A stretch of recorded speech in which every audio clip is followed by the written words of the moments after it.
বাগবাজার সার্বজনীন দুর্গোৎসব কলকাতার শতাব্দী প্রাচীন। দুর্গাপুজোর ইতিহাসে এর স্থান অনন্য। কথিত বঙ্গদেশে বারোয়ারি পুজোর সূচনা বাগবাজার থেকে।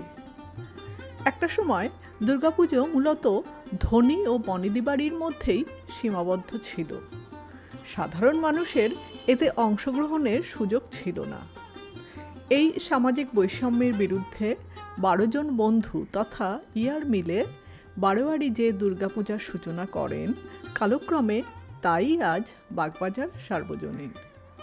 বাগবাজারের ডাকের সাজের মাতৃ প্রতিমা একবার দর্শন না করলে বাঙালির পুজো পরিক্রমা অসম্পূর্ণ থেকে যায়।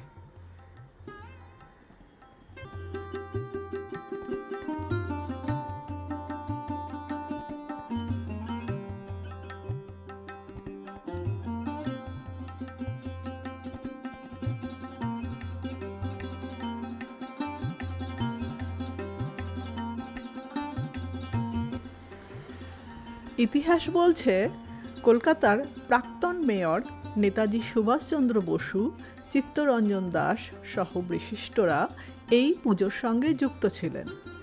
1930 সালে কলকাতার মেয়র সুভাষচন্দ্র বসু ও কলকাতার পুর অলডারম্যান দুর্গাচরণ বন্দ্যোপাধ্যায়ের চেষ্টায় বাগবাজার সার্বজনীনের পুজো বড় আকার ধারণ করে। এই সময় থেকেই স্বদেশী আন্দোলনের ধ্যান ধারণা যুক্ত হয়ে পড়ে এই পুজোর সঙ্গে।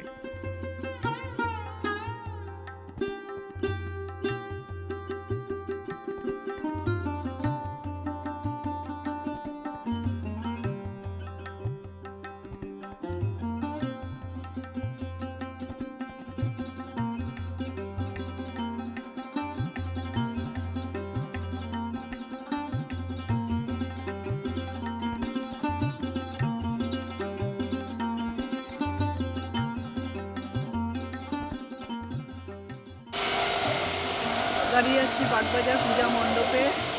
দেখতে পাচ্ছি এখানে মূর্তি তৈরি হচ্ছে,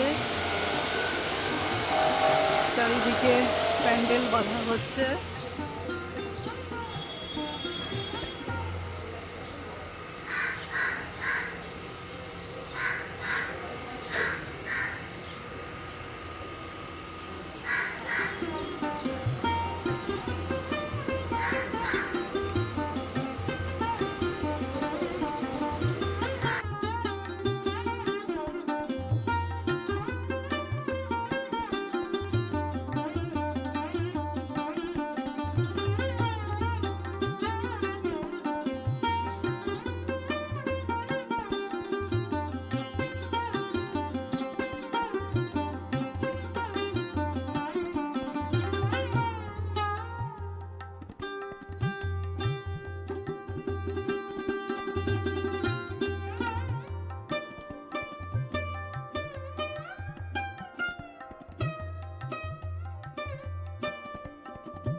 একটা সময় এই মাঠটি ছিল পুরসভার রাস্তা সারাই বিভাগের মেটাল ইয়ার্ড।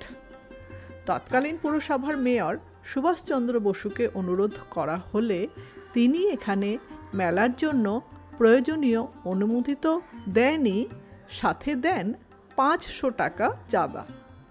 সেই থেকে এখানেই চলে আসছে বাগবাজার সার্বজনীন পুজো।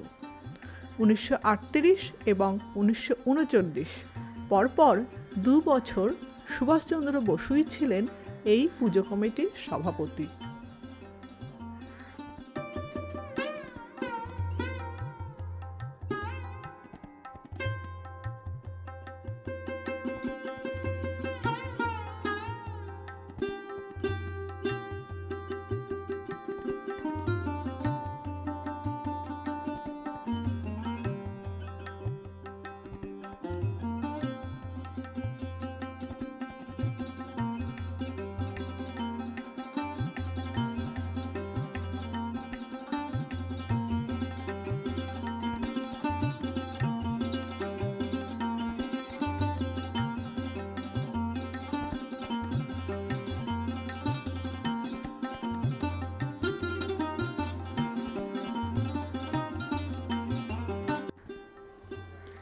এই পুজোর প্রধান বৈশিষ্ট্য হল সাবেকিয়ানা ধরে রাখা। থিমের হুজুগ নয়, শুধুমাত্র ঐতিহ্য আর সাবেকিয়ানাকে সম্বল করেই যে কলকাতার প্রথম সারির পুজোর মধ্যে টিকে থাকা যায় তা প্রমাণ করে এই পুজো।